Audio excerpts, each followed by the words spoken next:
Hi everyone, this is Sudeshna from the Abundant Psyche, and you are listening to the Not So Corporate podcast. Here, we talk about all of the not so corporate actions that we corporate entrepreneurs end up taking within and outside of our corporate lives. Today, I wanted to answer a question that one of my readers asked me.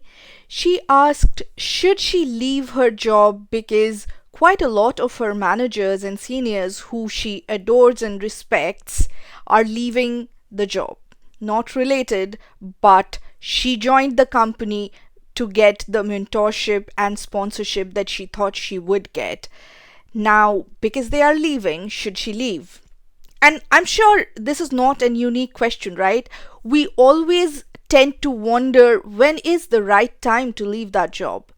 At some level, if you think about it, you need to always deliver 100% or more at your job because that is your professional obligation to have signed the contract. You have to be delivering 100% of the results and more. That is what sets you apart across the industry, not just in the myopic view of that particular job, but also for other jobs. Because remember, when you perform, it's not only your manager, everyone else is watching.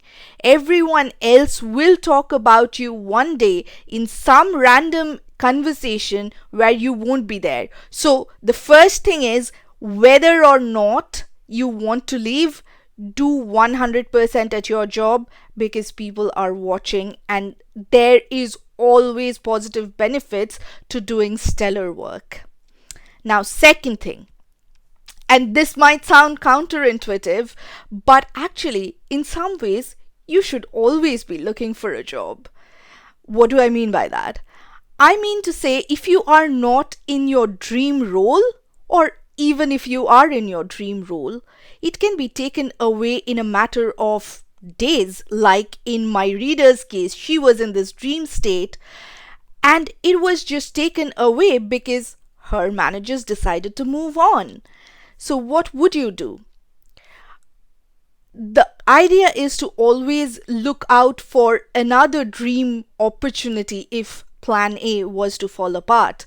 For whatever reason, there could be a ton of reasons for that. It could be redundancy, it could be your managers moving on, it could be your sponsors moving on, it could be a ton of different things. It could be that your company was sold off to someone else. It could be a direction change in the company's strategy. So all of that is not what's important. What's important is you need to keep your career strategy to the central of your career plan.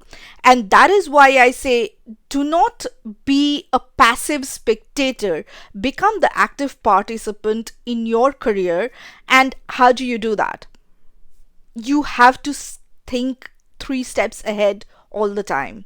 In this case, however, if your managers or your mentors or sponsors are moving over to another company that would benefit from you being there as well, I would definitely reach out to sponsors and mentors because, working with people who like you and you respect has a huge advantage to the career trajectory that you will have. Now, that's not always possible. And if that's not possible, you have to ask yourself, do you see a future in the current company? Do you like the other people other than the people who are leaving?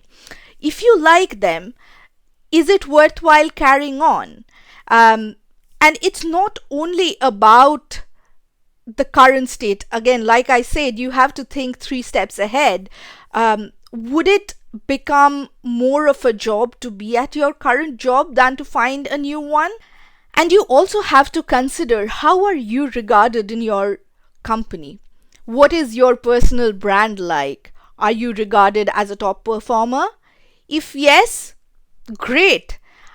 It's always good to be top performer, and long-term careers are built when you stay at a certain company for a longish term, because actually to get around and understand the politics of the company, the management scene, the industry, everything takes a bit of time. And early on in our careers, we tend to jump around. But actually, if you think about it, the leadership roles at established companies typically go to people who have been there for quite a while. And there are massive benefits to actually sticking on with a company.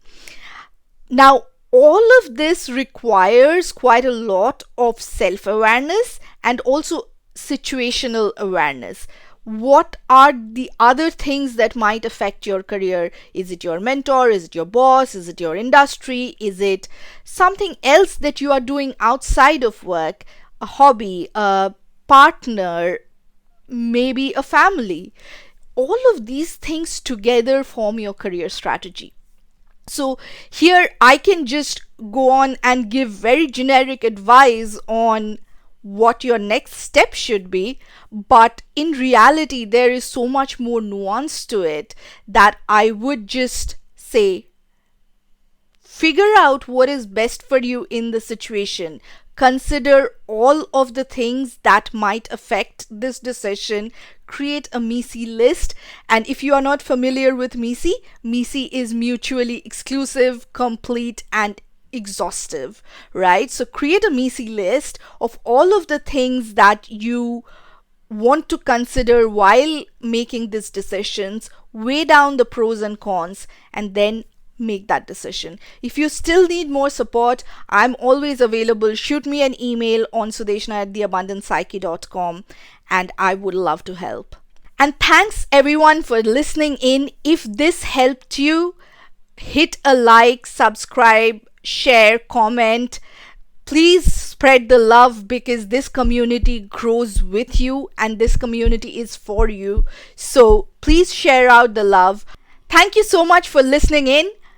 I'll see you the next time.